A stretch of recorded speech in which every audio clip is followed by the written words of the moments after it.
Okay, so today I'd like to talk a little bit about the Apache Struts file upload exploit.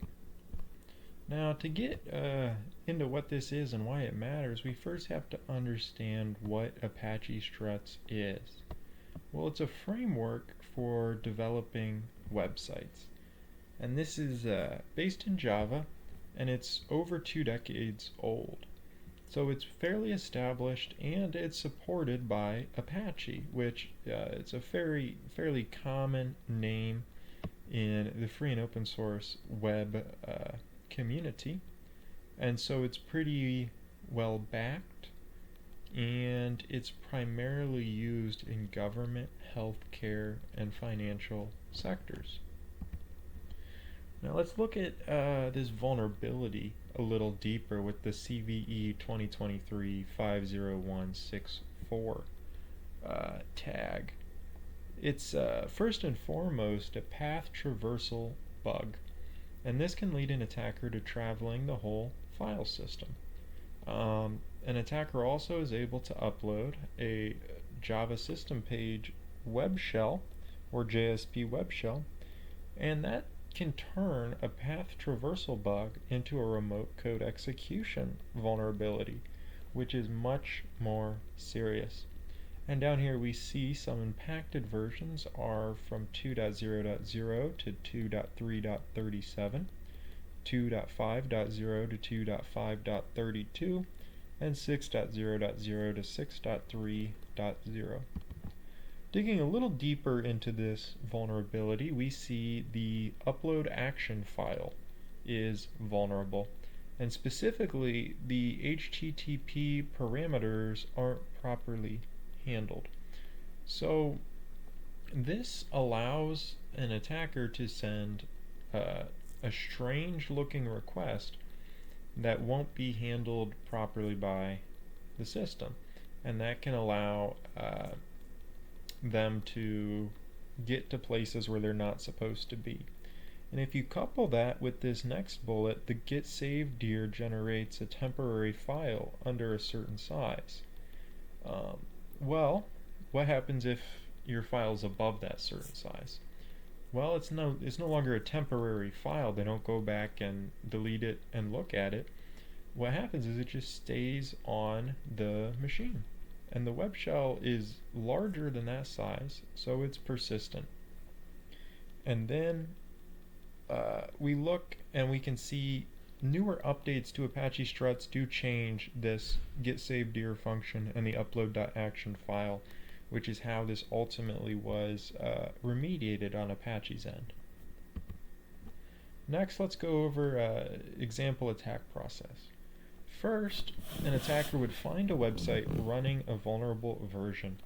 Again, like I mentioned earlier, primarily this would be government, healthcare, and financial sectors that are running this stuff. So maybe they'd target some businesses in those or a government entity. Then they'd prepare a JSP web shell so that it could call back to their machines and they could get a connection and send commands over it.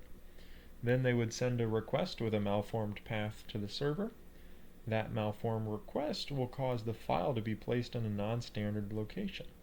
The reason why this is important is because the standard location most likely isn't executable. Most websites don't let you just upload random code to them and run it server side.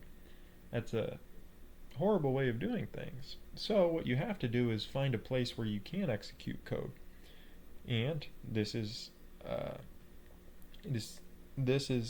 a way you can break out of the sandbox they create for you.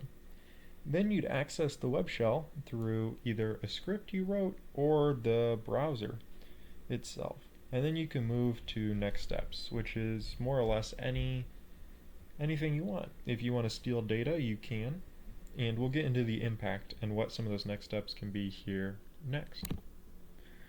So the impact, as already mentioned, is full system takeover. It's important to note that the permissions of the web shell will be the same as the web user, because that's who's going to create it.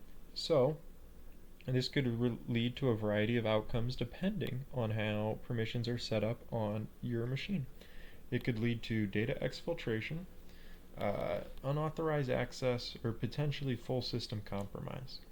Now, it's going to lead to unauthorized access. That's just what every cybersecurity incident ends up being, unauthorized access, because if if they were authorized, it wouldn't count as a hack.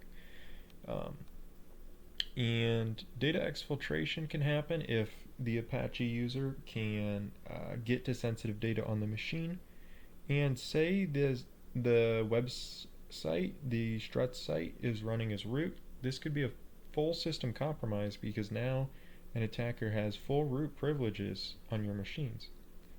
Well, how do you fix this? There are a couple potential mitigations.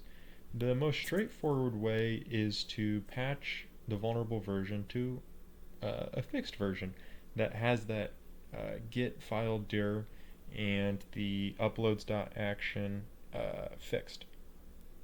But if for some reason you can't update or patch your machines, there are some other options. There are other security tools called web application firewalls, which will take a look at every packet that's sent to a server, and they will have pre-written rules to detect and stop an attack like this from happening.